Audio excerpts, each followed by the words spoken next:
Congress party assembly ఎన్నికల సమయంలో అధికారంలోకి వస్తే 6 గ్యారెంటీలు అమలు చేస్తామని హామీ ఇచ్చింది. అయితే ఆ ప్రకంగానే ఒక్కో పథకానికి శ్రీకారం చుడుతుంది. అందులో భాగంగానే ఇటీవల 2 పథకాల అమలుకి వచ్చింది. అయితే అందులో ఒకటి మహిళా లక్ష్మి పథకం కింద 500 రూపాయలకి గ్యాస్ సిలిండర్, గృహజ్యోతి కింద 200 యూనిట్ల వరకు జీరో బిల్ను ప్రకటించింది. అయితే ఈ పథకాల కోసం గత ప్రజాపాలనలో దరఖాస్తులు చేసుకున్న లబ్ధిదారులందరికీ ఇవి వర్తించట్లేదు. అయితే దరఖాస్తులో తప్పులు దొల్లడం, ఒకరి పేరుకు బదులు మరొకరు పేరు ఉండడం, పూర్తి వివరాలు లేకపోవడం వంటి కారణాలతో అనర్హులుగా మిగిలిపోతున్నారు. ఇటువంటి వారు తప్పులను సరిచేసుకుని పూర్తి వివరాలను ఆన్లైన్లో నమోదు చేసుకునేందుకు వీలుగా ప్రభుత్వం అవకాశం కల్పించింది.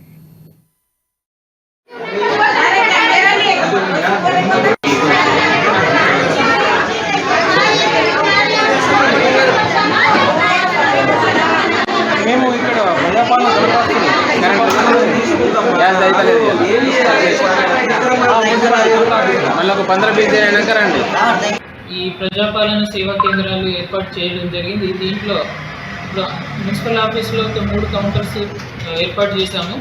అలాగే 3 కౌంటర్స్, ఒకటి ఖుర్షీద్ నగర్లో, ఒకటేమో హమాలీవాడ యూపీఎస్సీలో, ఇంకోటి మీ సేవ వాటర్ ట్యాంక్ మీ సేవ పీటర్బెడ్ దగ్గర. అక్కడ టోటల్గా ఇప్పటివరకు 6 ప్రజాపాలన సేవా కేంద్రాలు ఏర్పాటు చేయడం జరిగింది. ఇప్పుడు ప్రజలు ఇంకా చాలా మట్టుకు దీంట్లో ఎర్రర్స్ ఉన్నాయని చెప్పేసి ప్రజలు చాలా రష్గా ఇక్కడ జమ అవుతున్నారు. కాబట్టి ఒక 8 లాగిన్స్ కలెక్టర్ గారికి అడగడం జరిగింది.